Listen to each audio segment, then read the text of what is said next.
par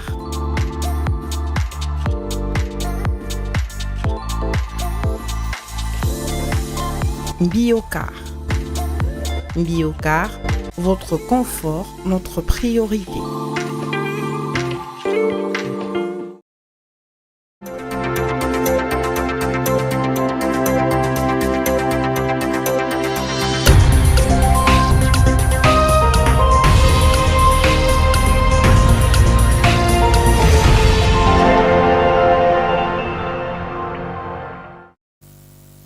– 13h30 à Kinshasa, mesdames et messieurs, bienvenue, vous êtes sur Mandico Télévision et vous avez raison, bienvenue dans ce journal de la mi-journée. À la une de l'actualité, le chef de l'État, Félix Tshisekedi, a reçu les représentants spéciaux de l'Union européenne pour les Grands Lacs, Johan Borgström, le mardi 4 mars. À cette occasion, le représentant spécial a annoncé une aide humanitaire de 44 tonnes en faveur des populations de l'Est de la République démocratique du Congo, victimes de l'occupation rwandaise dans les provinces du Nord Kivu et du Sud Kivu, avant d'exprimer sa compassion aux victimes des atrocités dans l'Est de la RDC. Suivez.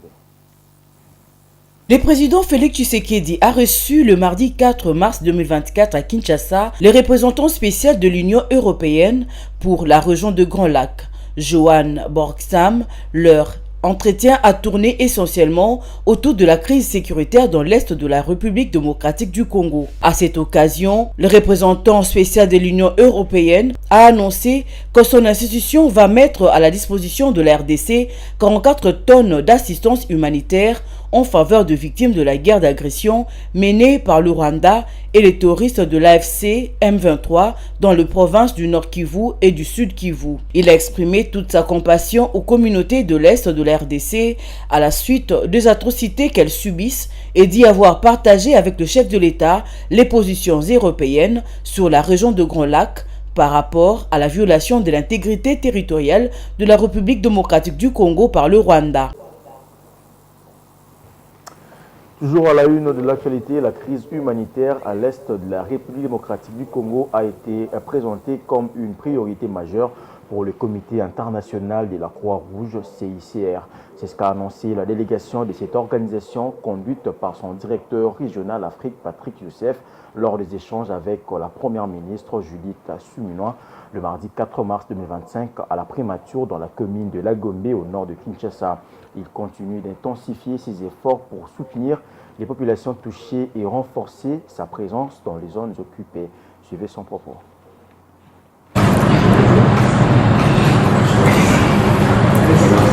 Il est naturel que pour le CICR, sa préoccupation primaire, c'est la situation humanitaire à l'est du Congo, à Goma, à Bukavu, à Uvira, mais aussi à Beni et à Bunia.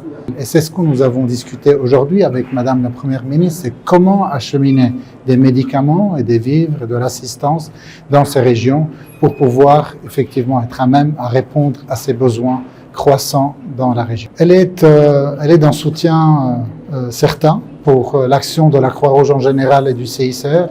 Elle connaît effectivement le CICR depuis très longtemps et je pense qu'elle nous a énormément ouvert des portes, soutenu, envoyer les bons messages à une organisation qui est vraiment sur la ligne de front. Une organisation qui, comme la Croix-Rouge de la RDC, travaille nuit et jour, qui collecte des dépouilles mortelles, qui enterre justement ces dépouilles mortelles et les identifie, qui connecte des familles qui sont désormais complètement séparées. Donc son apport était très très rassurant. On espère que ce soutien puisse se matérialiser davantage avec un soutien pour les populations sur place, ainsi qu'une bonne effectivement compréhension des enjeux liés à ce conflit armé. 2500 écoles touchées et plus d'1 million d'enfants déscolarisés au nord et au sud Kivu. Les écoles sont transformées en abris par les groupes armés et d'autres bombardés. C'est ce qu'a annoncé la ministre de l'Éducation nationale, Raissa Malou, au cours d'un briefing presse avec le ministre de la Communication et Médias, Patrick Muyaya. Le bilan est alarmant, mais le ministre de l'Éducation nationale rassure que le gouvernement travaille d'arrache-pied pour que les enseignants se trouvant dans des zones occupées perçoivent leur salaire régulièrement en attendant les retours à la normale. Le détail dans cet élément.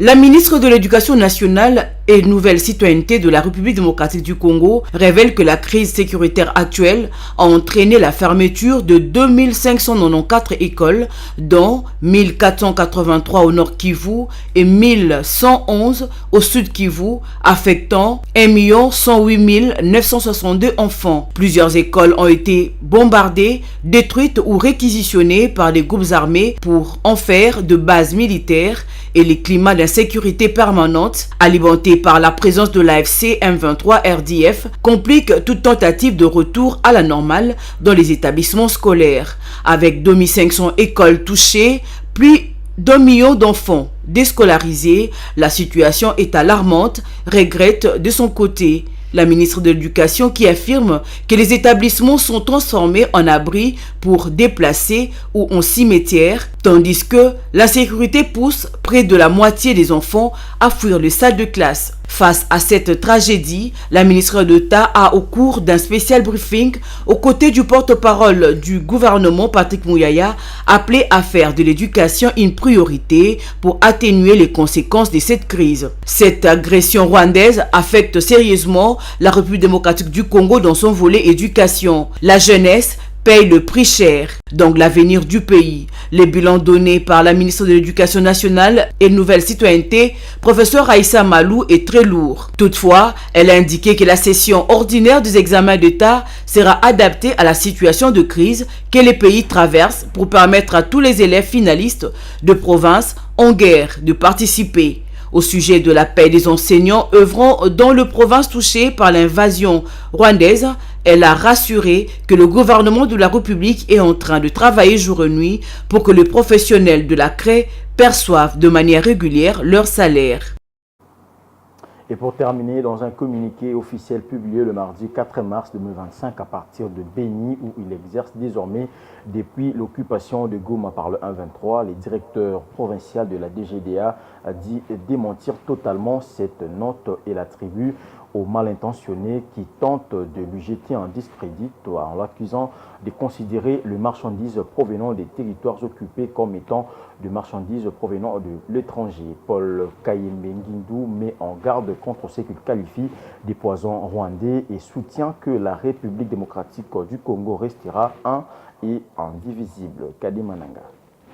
Le climat économique dans l'est de la République démocratique du Congo est plus tendu que jamais, alors que la DGDA du Nord Kivu tentait de mettre en œuvre une mesure controversée concernant les marchandises en provenance des territoires occupés par le 1-23. Un tollé s'est rapidement propagé sur les réseaux sociaux. Les critiques ont fusé, accusant l'institution de favoriser une forme de balkanisation en considérant ces zones comme étrangères. Dans un communiqué publié depuis Béni, le directeur provincial Paul Kayembe Ngindou a fermement démenti toute implication dans cette note, la qualifiant de machination orchestrée par la malintentionnée. Il a souligné que la République démocratique du Congo demeurera invisible malgré les menaces extérieures. Cependant, des sources internes confirment l'authenticité de la note initiale, laissant planer un doute sur la sincérité du démenti. Les réactions sur les réseaux sociaux ont été vives. Les utilisateurs ont dénoncé une mesure qui favorise les opérateurs économiques rwandais ou ougandais, tandis que d'autres conservateurs critiquent un manque de stratégie au sein de la DGDA. Jean-Baptiste Kassekwa, député honoraire de Goma, a exprimé son indignation face à ce qu'il considère comme une trahison envers les commerçants congolais déjà éprouvés par des années de conflit. Cette situation complexe impose à la DGDA de naviguer prudemment entre les intérêts nationaux et les pressions extérieures dans un contexte déjà fragilisé par l'instabilité régionale.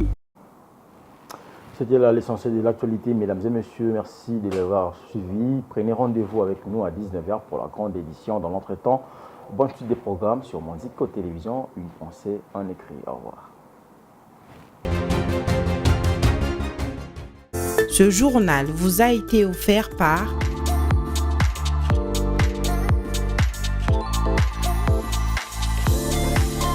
Biocar. Biocar, votre confort, notre priorité.